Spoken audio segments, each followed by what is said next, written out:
Uma pausa no seu podcast para falar sobre a beleza, essa força poderosa que nos move. No Grupo L'Oréal, nós criamos a beleza com sustentabilidade. Utilizamos em nossas embalagens 85% de plástico PET de origem reciclada. 65% dos ingredientes vieram de base biológica ou derivados de minerais abundantes. Grupo L'Oréal, nós criamos a beleza que move o mundo. Interrompemos esse podcast para perguntar: quem você quer ser? Designer, engenheira, pedagoga, administrador. Quer saber? O Senac EAD é nota máxima no MEC. Tem cursos de diversas áreas, com conteúdo elaborado por especialistas do mercado e professores mestres e doutores. Ainda tem o Senac Carreiras, conectando estudantes a vagas de emprego em todo o país. Saiba mais em ead.senac.br/graduação. Along a section of winding road, tall rusted gates harbor dark secrets. Not an adventure for the weak. This place is known for an abundance of evil activity. As the weary wander through the rusted iron bars, the souls of the damned whisper. Some will visit with wonder, and others apprehension, and for good reason. For this place has spawned many legends. Stories of satanic cults, sacrifices, demonic possession, and a wide range of terrifying apparitions have allegedly revealed themselves. But are there any truth to the rumors? What are these bone-chilling stories? What is it about this stretch of road in Thornton, Colorado that has made it so infamous? That is what we will discover here on this episode of Mystery Archives, as we explore the gates of hell of Riverdale Road of Colorado.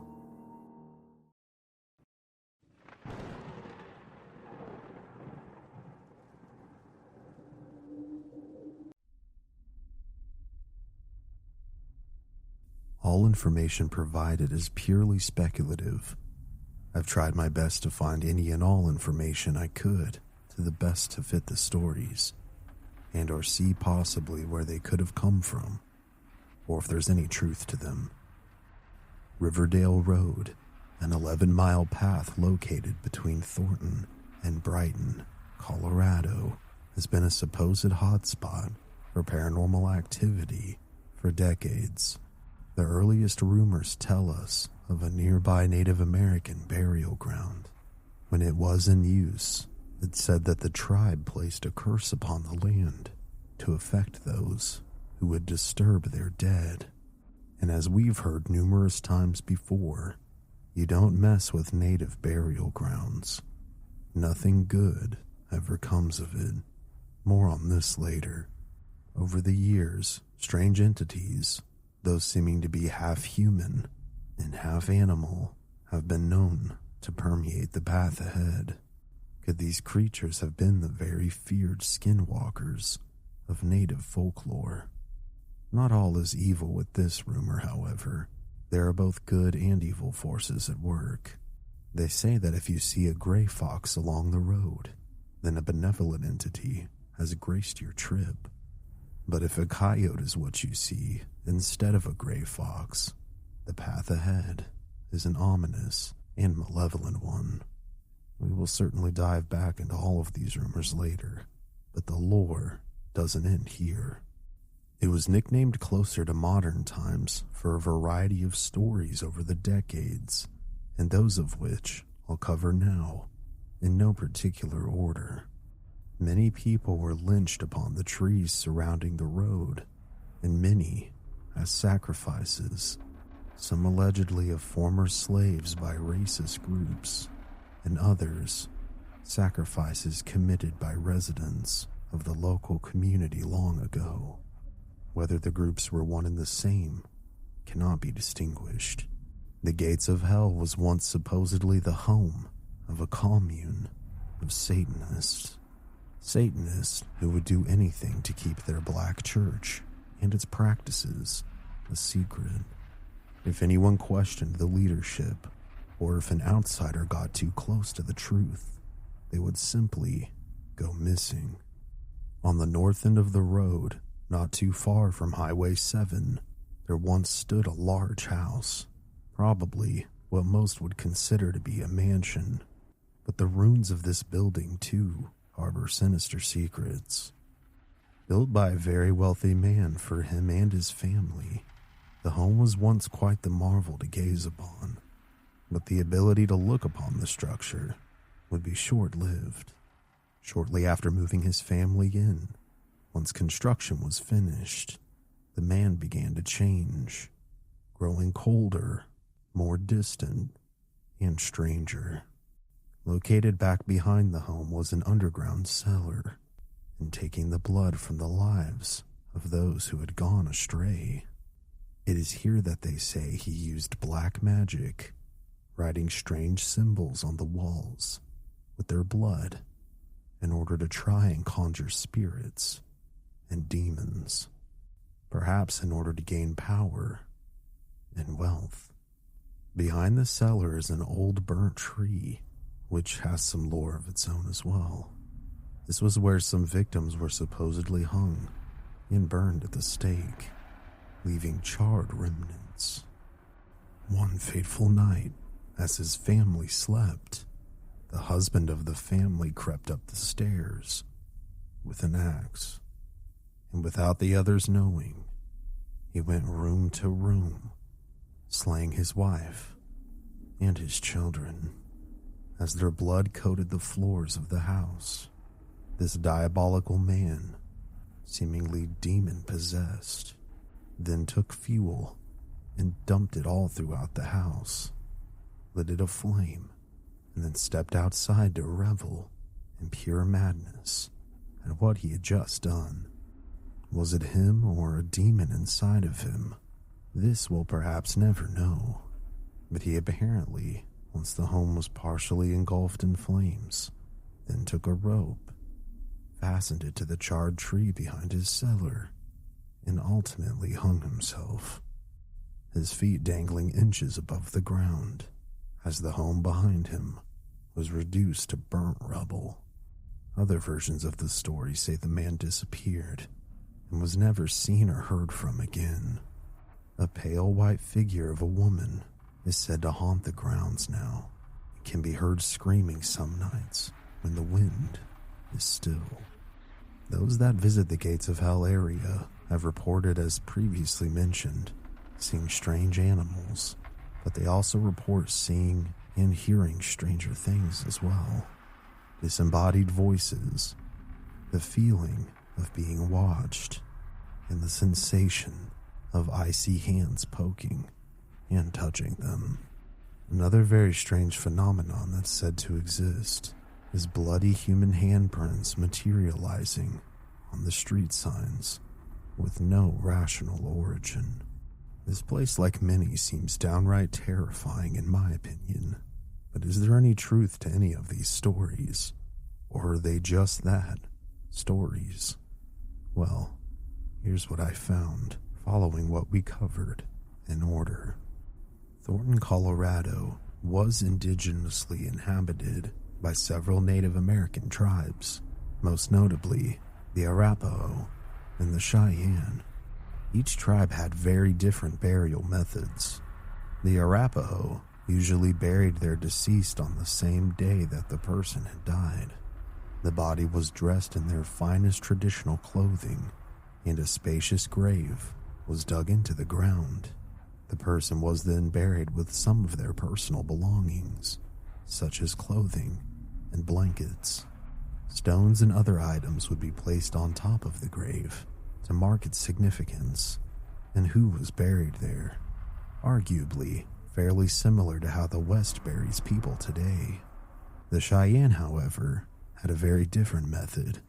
It's unclear how long it took them to typically lay someone to rest, but their funeral customs were that they would wrap the deceased in shawls and blankets. They would proceed to the designated burial ground, and during the procession, a bloodletting practice would take place, where ponies would typically be killed. They are interesting to me in numerous ways, but they wouldn't bury their dead. They would instead build a scaffold of sort and lay the dead on top of it. This was done in the belief that it would accelerate the soul of the departed's passage into the afterlife. For practical reasons, it is believed that they did this in order to prevent wild animals from pillaging the corpse, which very well may have been the case, but typically the bodies would stay and sometimes decay and eventually fall back down to the ground. Now, curses did exist for both tribes, but I couldn't find any that specifically referenced burial sites. In almost all people's beliefs, disturbing the dead is considered very taboo. Could it perhaps be our collective regard for the eternal rest of those who have passed that have led us to the belief that a burial ground could indeed be cursed? Also, skinwalkers, which are still feared to this day, were created when a person committed a heinous act, like the killing of a family member, and this would grant them supernatural powers, allowing them to shapeshift from a human to an animal at will. They often become coyotes, wolves, foxes, or bears, though they can transition into any animal. Both coyotes and foxes are allegedly the omens along the road containing the gates of hell. When it comes to the supposed lynchings that took place, I found this. In Colorado, it was a cheap way to execute criminals, and the majority of those that are documented, roughly 175 cases, were mostly the results of court rulings at the time all over the state, and the time being the early 20th century. As far as if formal slaves were lynched, this very possibly could have taken place, but I couldn't find any that were directly linked to Thornton. In total, there were 5 events that were explicitly tied to race, but many took place, again, in the early 20th century, albeit as horrific as they were. After 1919, lynch mobs occasionally flared up to dole out public justice. But as more people moved to the state, attitudes towards this type of behavior and action began to change. Therefore, public opinion, as well as opinion of the courts, moved away from this method of execution. When it comes to the apparent satanic cult commune that supposedly lived there, I couldn't find any evidence of them no matter where I looked. But obviously, if I was a secret cult and I was good at my job, I wouldn't have any evidence of my bloodthirsty existence on the internet either. This now leads us back to the mansion where the name came from. The name Gates of Hell came from the old and rusted iron gates of a burned-down mansion, a blaze that was the result of a madman who took his family out.